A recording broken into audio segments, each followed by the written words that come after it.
Fuzzy Mud by Louis Sachar, Chapter 7, Tuesday, November 2nd, 4:10 p.m.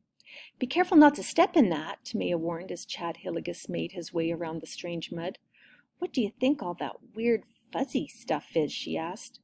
She might as well have been speaking a foreign language, the way Chad looked at her. He spit on the ground, then looked her in the eye and demanded, "Where's Marshall?" His tone was nasty. But Chad was her only hope, so she had to be nice to him. "He's climbing up on a ledge trying to find the way back home. We got lost. When I heard you coming, at first I thought you might have been that crazy hermit you were telling me about.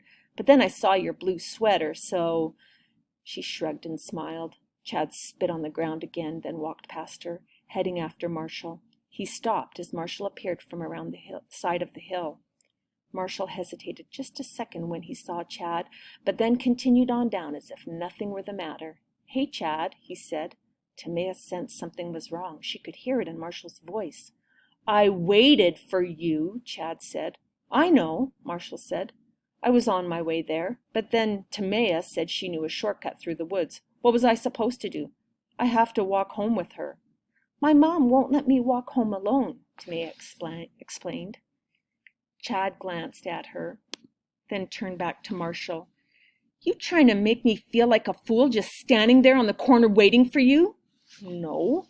Chad stepped towards him, then pushed him backwards. "You think I'm a fool, don't you?" Marshall regained his balance. "No!" With sudden ferocity, Chad lunged at him. He slugged Marshall in the face and then in the side of the neck. Tamaya screamed. Marshall tried to protect himself, but Chad hit him twice more, then grabbed him by the head and threw him to the ground. "Leave him alone!" Tamaya shouted. Chad glared at her. "You're next, Tamaya," he said. Marshall tried to get up, but Chad's knee caught the side of his head, knocking him back down. Tamaya didn't think, she just reacted. She reached into the fuzzy mud and grabbed a handful of thick and gooey muck. She ran at Chad, and as he turned toward her, she shoved it into his face. He lunged at her, but she was too quick, stepping to the side. Chad stumbled past her, then bent over and covered his face with his hands. For a moment, Tamaya was too scared to move. Marshall scrambled to his feet. He grabbed both backpacks and shouted, "Run!" Tamaya ran as hard as she could, for as long as she could, until it felt like her lungs would explode. She didn't know if Marshall had seen the way home or if they were running deeper into the woods. She didn't care, just so long as she got away from Chad. She was still running when her foot caught in a tangle of vines, and the next thing she knew, she was sprawled across the dirt. Her heart pounded, and her hands stung from the fall. She took several long, deep breaths as she tried to make herself get back up, but she just didn't have any strength left. She was afraid to look behind. Marshall had stopped running after he'd heard her go down. She saw him heading back toward her, still holding both backpacks. She could tell from the way he walked that Chad must not have been too close. She turned. Chad was nowhere to be seen.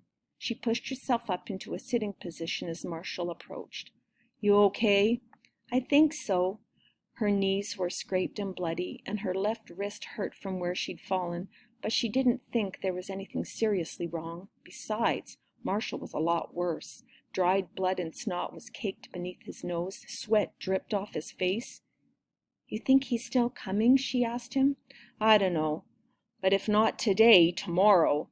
Tamaya knew that was true. Chad's words still echoed inside her head. "You're next, Tamaya." And that was before she had smashed mud in his face. She got back up to her feet and took her backpack from Marshall. They continued walking the way they had been going. "Is this the way?" she asked. "Were you able to see anything from the ledge?"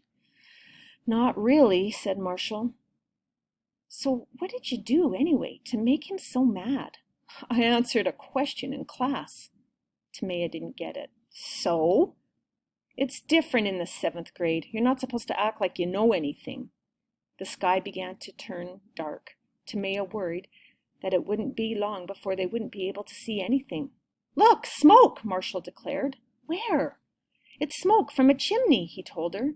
She tried to follow where he was pointing, and then she saw it too, gray smoke against a gray sky. They hurried toward it, although for all Tamaya knew, it could have been coming from the home of that crazy hermit.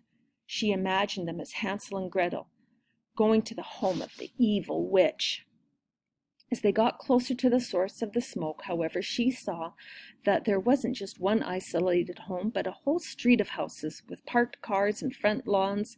Timea stepped over a short metal barrier onto a road. She felt like getting down on her hands and knees and kissing the asphalt, but Marshall might have thought that was too weird.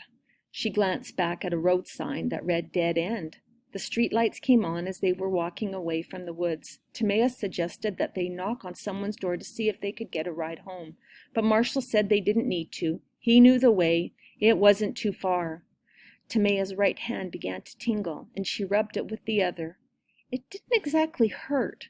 Her skin just felt sort of fizzy, like a freshly opened can of soda. 2 times 1 equals 2. 2 times 2 equals 4. Chapter 8. One Little Ergonym. The following is more of Jonathan Fitzman's testimony from the secret Senate hearings. Senator March. Excuse me, Mr. Fitzman, but I'm having a hard time getting my head wrapped around this. You said there are more than 1 trillion of your ergonyms in every gallon of bioline. Jonathan Fitzman. Oh, a lot more. Senator March. These are man-made organisms, right? So how could you possibly make that many? Jonathan Fitzman. Oh, you're right. That would be impossible. I had to make only 1. Senator March. I don't understand.